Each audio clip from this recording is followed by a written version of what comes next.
வணக்கம் நண்பர்களே, இது உங்கள் நான் போகும் பாதை. இன்னைக்கு நாம ராஜசேகர் இயக்கத்துல சித்தார்த் ஆஷிகா நடிப்புல வெளிவந்திருக்க மிஸ் யூ படத்தை பத்தி தான் பார்க்க போறோம். மிஸ் யூ இப்ப உதயம் NH4 அதுக்கப்புறம் சித்தார்த் ஒரு சாக்லேட் பாயா நடிச்சிருக்காரு. ரொம்ப ஸ்வீட்டா பண்ணியிருக்காரு. இன்னும் கூட அந்த ஆயுத எழுத்து உதயம் NH4 இதுல பார்த்த அந்த சாக்லேட் பாய் அந்த பாடி மெயின்டைன் அந்த உருவத்தை வந்து அழகா மெயின்டைன் பண்ணிட்டு இருக்காரு. பிடிக்காம 2 பேர் ஒன்று சேர்றாங்க. அவங்களுக்குள்ள வர பிரச்சனைகள் அதுல இருந்து எப்படி சார்ட் அவுட் பண்ணி அவங்க மறுபடியும் ஒன்னா சேர்ந்தாங்க அப்படின்றது தான் இந்த படத்தோட கதையா இருக்கும். இந்த கதைக்கு அவங்க வச்சிருக்க ட்விஸ்ட் அண்ட் டர்ன்ஸ் வந்து ரொம்பவே சூப்பரா இருந்தது. முக்கியமா இன்ட்ரோல் பிளாக் சொல்லணும். அந்த இன்ட்ரோல் பிளாக்லாம் வந்து எதிர்பார்க்காத ஒரு ட்விஸ்ட். அதே மாதிரி பாலசரவணன் அவர்களும் சரி, கருணாகரன் அவர்களும் சரி, கதையோட சேர்ந்து ஒரு காமெடி பண்றதுல நல்லா ஒர்க் அவுட் பண்ணியிருக்காங்க இந்த படத்துல. அவங்க போடுற சின்ன சின்ன கவுண்டர் அந்த படத்துக்கு ஒரு பூஸ்ட் அப் மாதிரி இருக்கு. ரீசெண்டா வந்து இந்த லவ்வர், குட் நைட், அப்புறம் வந்து டாடா, அந்த மாதிரி நிறைய ஃபீல் குட் மூவிஸ் வந்தது. ரொம்ப நாளுக்கு அப்புறம் ஒரு நல்ல லவ் மூவி வந்த மாதிரி ஒரு ஃபீல் ஆச்சு.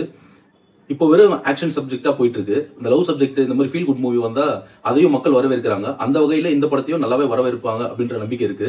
ஆஷிகா இந்த படத்தோட ஹீரோயின், அவங்களும் ரொம்ப சூப்பராகவே பண்ணியிருந்தாங்க. ஒரு சாஃப்ட் கேரக்டர்ல இருந்து மறுபடியும் ஒரு ரஃபான கேரக்டருக்கு மாறுறது அதுவுமே சாஃப்டா தான் இருந்தது. ஆனா கொஞ்சம் நல்லா இருந்தது, ரசிக்கும்படியா இருந்தது. இந்த படத்துல நிறைய இடத்துல டைலாக்ஸ்லாம் ரொம்ப சூப்பரா இருந்தது. ஆக்ஷன் சீன்ஸ் ஒரு மினி கமர்ஷியல் மூவி மாதிரி ஒரு 2 ஃபைட் இருக்கும். அந்த 2 ஃபைட்டும் போதுமான அளவுக்கு ஒரு லிமிட்டடான ஒரு என்டர்டைன்மெண்ட் கொடுக்குற அளவுக்கான ஒரு ஃபைட்டா இருந்தது. அதுவுமே நல்லா பண்ணியிருந்தாங்க. இந்த படத்துல பெஸ்ட் எப்படி என்னன்னு சொன்னதுன்னா எல்லாமே லிமிட்டா இருந்தது.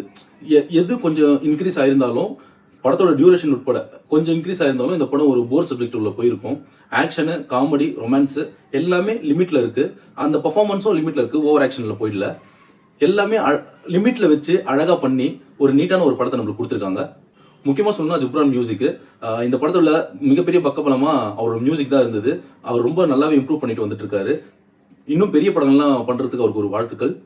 ஆக்சிடென்ட், இந்த மறதி, அது ரிஃப்ளெக்ட் ஆகுறது, அந்த போர்ஷன்ஸ்லாம் வந்து ரொம்ப நல்லாவே இருந்தது. ஆனா என்ன இந்த படத்துல ஒரு சின்ன பிரச்சனை அப்படின்னா கிளைமேக்ஸ் கெஸ் பண்ற மாதிரி இருந்தது. அதே மாதிரி கிளைமேக்ஸோட போர்ஷன் வந்து இன்னும் கொஞ்சம் டெப்தா, இன்னும் கொஞ்சம் டைலாக்ஸ்ல கான்சென்ட்ரேட் பண்ணிருக்கலாமோ இருந்தது. ரொம்ப ஷார்ட்டா கன்வின்ஸ் ஆயிட்டாங்களோ அப்படின்ற மாதிரி ஒரு விஷயம் இருந்தது. ஆனா பாக்குறதுக்கு நல்லா தான் இருந்தது. இன்னும் கொஞ்சம் டெவலப் பண்ணிருக்கலாம். கண்டிப்பா இந்த வாரம் ஒரே அதிரடி படங்களா வந்துட்டு இருக்கிறது மத்தியில ஒரு ஃபீல் குட் மூவி வந்திருக்கு. தியேட்டர்ல பார்த்து என்ஜாய் பண்ணக்கூடிய படம். கொஞ்சம் கூட போர் அடிக்கல. ஒரு ஹாப்பி மைண்ட் செட்ல நீங்க வெளியில வர அளவுக்கு ஒரு ஒர்த்தான படம் தான் இந்த மிஸ் யூ. மிஸ் யூவை மிஸ் பண்ணாம பாருங்க.